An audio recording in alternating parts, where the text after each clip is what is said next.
Welcome to There is a Method to the Madness. My name is Rob Maxwell. I'm an exercise physiologist and personal trainer. I'm the owner of Maxwell's Fitness Programs. I've been in business for the past 28 years. Today, I'm going to field a question that was sent to me from a client, and I actually really like this question because it is concerning one of the areas that I'm probably most interested in, and that is the sports psychology side of things. So I'm going to read his question, and then I'm going to try to answer it the best I can. He texts, "You asked for a topic. I'm super interested in the psychology side of things you shared in your book and podcast. One topic could be discipline. You're one of the most disciplined people I've come across. Writing books, podcasts, client work, challenge yourself by learning new things such as piano, to name a few. Sharing the importance of discipline for strength training, weight loss, diet, etc."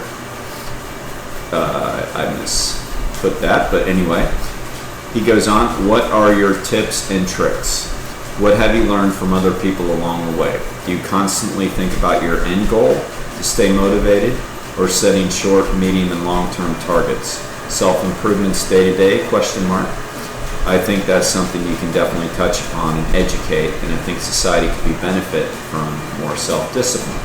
So as I said, it is one of my favorite topics because I believe that really what separates people from one another has a lot more to do with the psychology of things versus the physiology of things.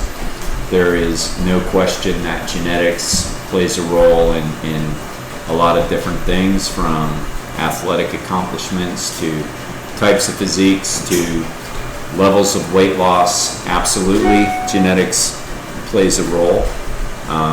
But I think that, or I know that, the psychology side, the mind, the brain, plays an even greater role. And definitely when you're talking about splitting hairs as far as competition goes, or when you're talking about people of pretty equal ability, then it all comes down to the psychology side of things. So let me start with the first one, discipline, and why I do it. So for me, it's pretty simple to have the discipline because I feel like crap when I don't. It's really that simple. When and I've shared in other podcasts before, growing up a teenager and going through a few overweight years, I felt like shit about myself during those time periods, and if I let myself get out of shape, I don't feel good about myself. So knowing the difference between feeling great and feeling bad is all the discipline I need. So I don't think people can quite understand that until they get to the other side of it. But I know, like, even as a late teenager, as I started to get thin, and this is even before I really got into fitness, but I just got skinny, I felt so much better about myself. It improved every aspect of my life. I was not a very good student at all in high school, but I was a great student in college. And I was able to learn that because I was in control of my physical fitness, which I didn't know. Maybe it sounds strange to think you didn't know, but like as a teenager, I just believed that we are what we are. And I don't know where I learned that false belief, but that's pretty much what I thought. So the kids that were making A's were just smarter than everybody. The kids who looked and appeared athletic, and I'm talking like just grammar school, middle school ages, that they were just born that way. And the kids that were chubbier were just born that way, and the kids that, couldn't throw a baseball 3 feet were just born that way, and the kids that they, labeled special or behind academically were just kind of born that way. And that is a very, very false belief system. And it wasn't until learning to apply eating right that I learned that is all nonsense. Again, there is something to genetics. People that can get morbidly obese probably couldn't get on the stage and be a fitness competitor, but they don't have to be morbidly obese. people that can get on the stage and be a fitness competitor in a physique contest probably would never become 100 pounds overweight, but they can get 40 pounds overweight, which to them would be a great swing. So yes, genetic plays a role, but the how much of a role it plays isn't the deal maker or the deal breaker.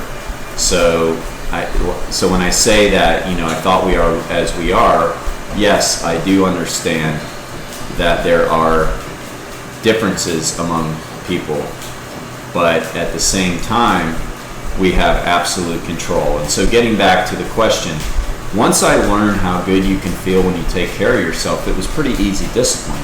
And then it becomes, I don't want to allow that to get away from me. I don't want to get out of shape again.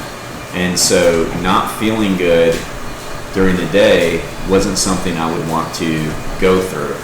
So I simply, and I'm going early on with discipline, because the person who asked me this question is right. I mean, I do give myself credit for being a disciplined type of person. But, going back to college age, if I didn't work out in a couple days in a row, I'm not feeling as good about myself. So it was as simple as, do I want to feel good today? Do I not want to feel good? So I continue to put in the work so I can feel better. And I would agree that I think we do live in a very undisciplined society. And I don't know exactly why. If I had to guess, I would say that most people haven't learned, pushed themselves long enough to get to the other side of it, to realize how they feel when they do things and how they feel when they don't. Because you're not going to feel better right away. You're not going to all of a sudden start eating better and then all of a sudden start feeling better. It's going to take weeks, if not months, before you start to even notice yourself feeling better. So it's not going to happen right away. And I think people get discouraged way too quickly. They give up, and so they never got to the other side. I believe that once somebody gets to the other side, they don't want to go back, and then they discipline themselves because they know it works. I mean, if we always rely on somebody else to discipline us, we're no more than a child, and we're never really going to learn self-discipline. That's why it's self-discipline. The military uses discipline to get their cadets ready to do what they need to do, in hope that once they get through the disciplinary process, that they do it for themselves.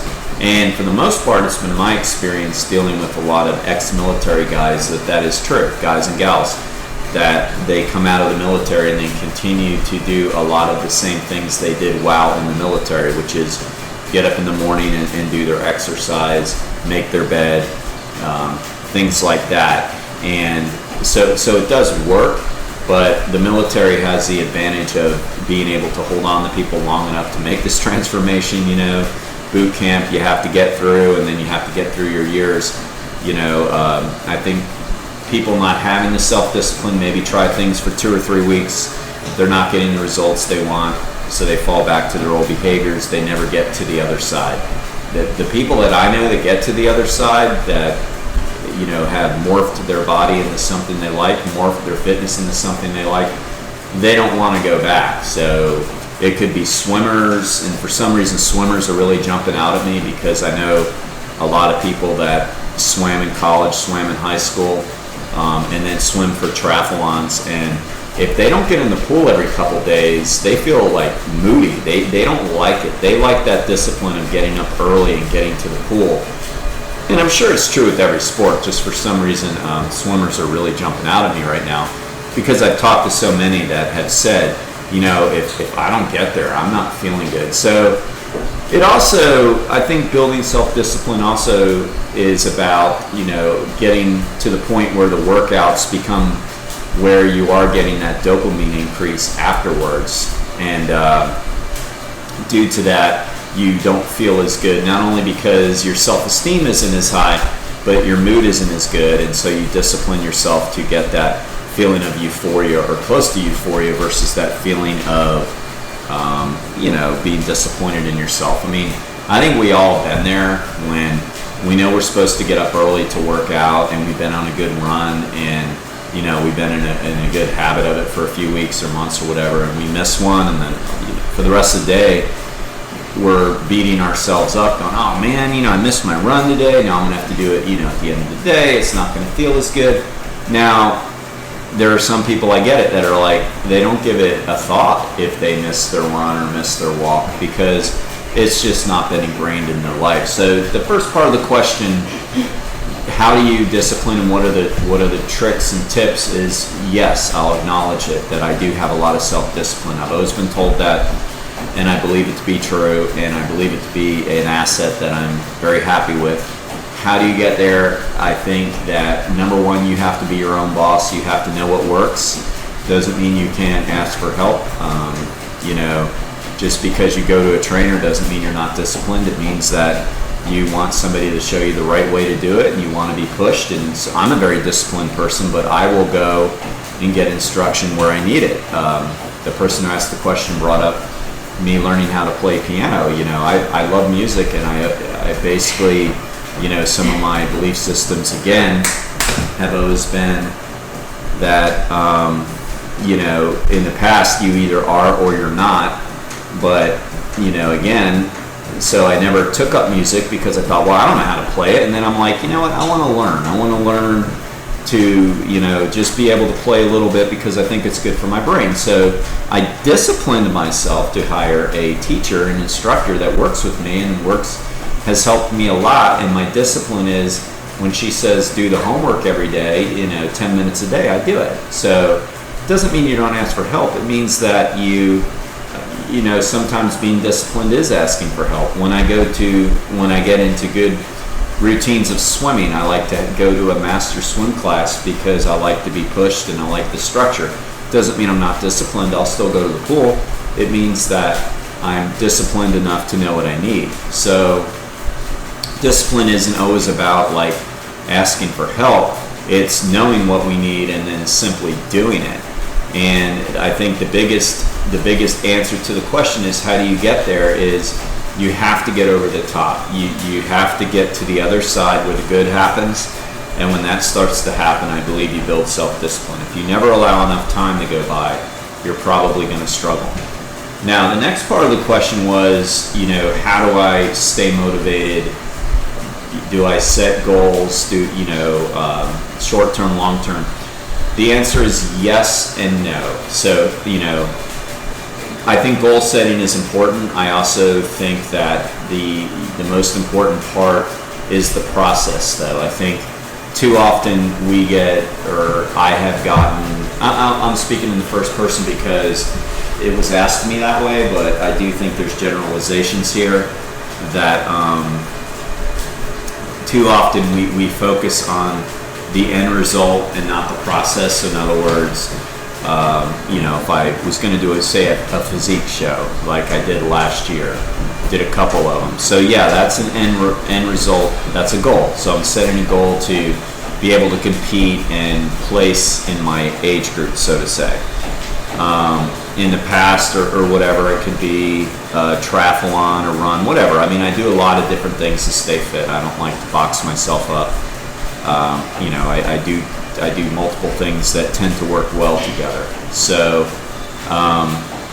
the end result would be completing a triathlon in a certain time, a run in a certain time, a physique show, yes. But the most important part where we're going to get the benefits is the process. So I'm disciplined to the process.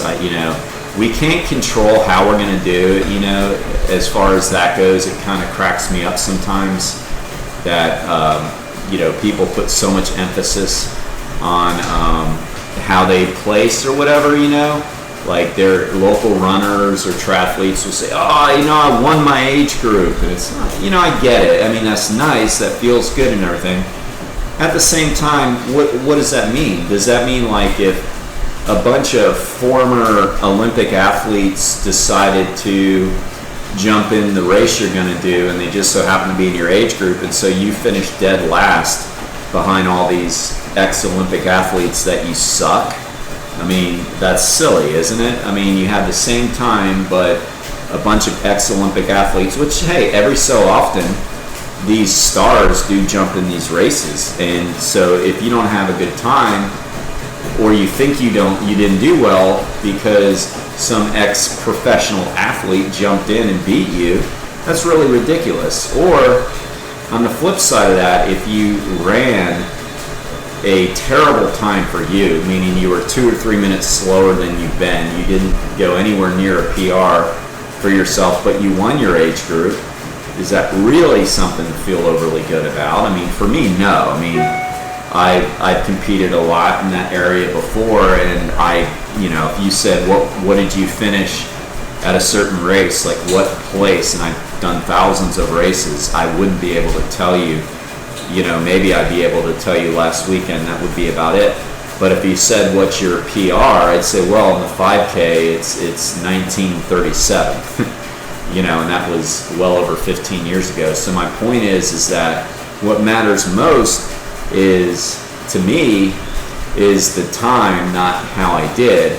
And the same can kind of be said for a physique competition. So sure, you can get up on stage and win your division, but what if you're the only one there? I mean, to me, I'm not downing that. In other words, I think anybody that does one of those deserves applause and praise from themselves, especially just for getting up on the stage. I mean, it's a daunting task to basically be in your underwear and pose. So if you're, just getting up there is an accomplishment, but saying you won or something, I mean, again, as amateurs, I'm talking as amateurs here. It's kind of silly because who showed up? I mean, what if you get up on stage and all of a sudden all these ex-professional bodybuilders decided to come back and do a masters, like in my age group, come back and do a grand masters competition. I get dead last, but I've never looked better in my life. And if I walk out of there not feeling good about myself, and it's human nature to like a trophy, I get it. But if I walk out of there not feeling good about myself, I miss the whole point, So, yes, setting goals is very important, but I think the most important thing to stay motivated is the process. I like to crunch numbers. I like the process. I like to look at where I'm at and say, all right, I want to work on this. I want to work on this. I want to work on this. And I break it down. And I'm fascinated. I love this question. So I am fascinated by people that are performance coaches, because there's performance coaches in fitness and business, and they really go hand in hand with each other. And they talk about breaking it down. So the general manager for the Los Angeles Rams, Mr. Snead, forget his first name. Anyway, I heard him on a podcast, and he told the person, he said, well, we break it down. And the interviewer said, what do you mean, offense and defense? He goes, no, we break it down even more than that. So our model in the locker room is do your job. And so if you're an offensive lineman, then you say, well, okay, so your job is for the offense to do good. He says, no, that offensive lineman's job is to not let this specific person go past him. So he's got to get better at whatever skills those things are, so that defensive player can't get past him. So specifically, his job is, let's say, as a left tackle, is to not allow the right defensive end to get beyond him to the quarterback. So he is going to be graded on how many times that right defensive end got past him. That's his job. His job is not to score the football offensively. His job is very specific. So in Snead's, and I'm not a Rams fan, don't get me wrong. I mean, I'm not really. I don't hate any team. I admire people who do really well, and I really think a lot of this general manager, based on what I've heard. And so they're graded on these things. They're graded on it. And his belief is that if everybody does their job, and this is called chunking, by the way. It's a psychological tool called chunking. Chunking the big action into smaller actions and the smaller parts and the smaller parts until you get finite to the point of what exactly you have to do. So they're graded. So his belief is that if the offensive tackle basically only has, maybe 2 or 3 times a game that a guy gets by him out of, I don't know how many snaps, 50, 60 snaps, I might be way off, it could be over 100, who knows, then and then the center does the same thing, and then the other side does the same thing. And if the running back, like they all have specific jobs, and if they all do it, the end product's gonna be you're gonna win. So to answer the goal question, yes, I set goals, but I really like to work on specific things. So right now, for example, what motivates me is running is a mind game to me right now. It is so freaking mental, and I'm trying to win the battle of boredom and pain. Like those are two things that when you run for time or bike for time or swim for time, anybody can relate to. You kind of vacillate back and forth from boredom and pain. So if you're not pushing hard enough, you're going to get kind of mentally bored, and it's amazing how quickly you can drop back into an inadequate pace for what you want to accomplish that day. If you push too hard, you're not going to be able to sustain the discomfort, so you think. But there's been so many studies now on the brain being the regulator and controlling that. In other words, what you perceive going into it is what happens. So if you perceive a certain pace is going to be painful, that pace will become painful, even if it wasn't going to be painful if you had zero expectations. So anyway, as you can see, I'm really into this mind thing of late. So for me, I'm breaking down the process, and I literally made a playlist of the amount of songs I believe it will take to run a particular 5K. So the mind game is to stay focused on my technique, my form, and my breathing, one song at a time. So look at that. You'd say, oh, you would have no idea going into that, right? You're probably going to think I'm a little nuts now, but hey, that's okay. I am. So anyway, you might say, oh, so what? What's your goal? You're going to run a 5K? Yeah. That's be a total bullshit answer. That's not the goal. I run thousands. Oh, so okay. So is your goal your time? I mean, I'm going to say yes, just because I don't really feel like having a casual conversation with somebody I hardly know, and I just want to kind of get to my business. That is, if somebody asked me, which I'm assuming somebody would, and the reality is nobody really gives a shit, so they probably won't. But let's say that they did. I might say, oh yeah, a certain time, whatever. The reality is no. That's not it at all. Like I'm trying to make my brain stronger. That's what I want. Like, I've been meditating more. I think it's good. Like, I'm trying to get my brain more focused. So my actual goal is, can I maintain the pace, the breathing technique, and the rest of my body technique, basically staying alert and focused, one song at a time. That's my goal. Isn't that crazy? That's my goal. Now, if I do that, like my belief is if I can stay totally focused and alert through each song, and I think I made it for like 6 or 7 songs, something like that, then I'm going to have a good time. And then I'm going to, look at it, and then I'm going to come back and analyze it. So to answer the second part of the question that my great client and friend asked,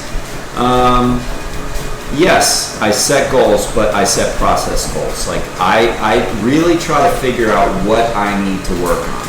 And I'll give one more, and then I'll wrap this up. The other one is inside the gym, because we need goals, of course, in the gym. I'm strong enough. I'm never going to reach my PRs that I reached when I was in my 20s. I'm never going to reach it. I used to bench press over 350 pounds. That's not going to happen. Nor do I care. So my goals are, I want to keep my upper body like really cut, defined, and strong, my lower body too, but I don't want my lower body to be so strong that it slows me down when I run and bike. So right now I'm working on more range of motion with that. So, I break it down, the process goals of what do I need to increase range of motion. And so I set that up, and then I start practicing that. So, excuse me. So the goal wouldn't be, squat this amount of weight again. It would be, I would set up parameters in my training. And I do this for clients too, based on what they need. I set up, the objectives, and then the process of how to reach the objectives. And then through that, we hit the goals. So I would set up the objectives to get lower and deeper in a bodyweight squat or something like that, versus trying to, use more load. So again, with clients, I do the same thing, and then I explain the objectives to them, and then we work on the processing with that. Okay. So I really hope that answers the question. I enjoy it, and anybody listening that wants to hear more about this stuff, just hit me up. I want to thank our sponsors, Jonathan and Lynn Gilden, and they are at the Gilden Group at Realty Pros, and they're absolutely the best in the biz. They've got the best 5 stars, the most 5-star reviews. They are into fitness, they are into health, they work out almost every day. And as I've said before, people who work out are going to do a better job for you. Right now the market's hot, everybody's buying houses, but you need good agents to help you find what you need, or you're not moving anywhere. So, and I found that out firsthand. So these guys are great, Jonathan and Lynn Gilden at the Gilden Group at Realty Pros. They can be reached at thegildengroup.com or 386-451-2412. Let me read that again, 386-451-2412. Until next time, be Max Fit and be Max Well.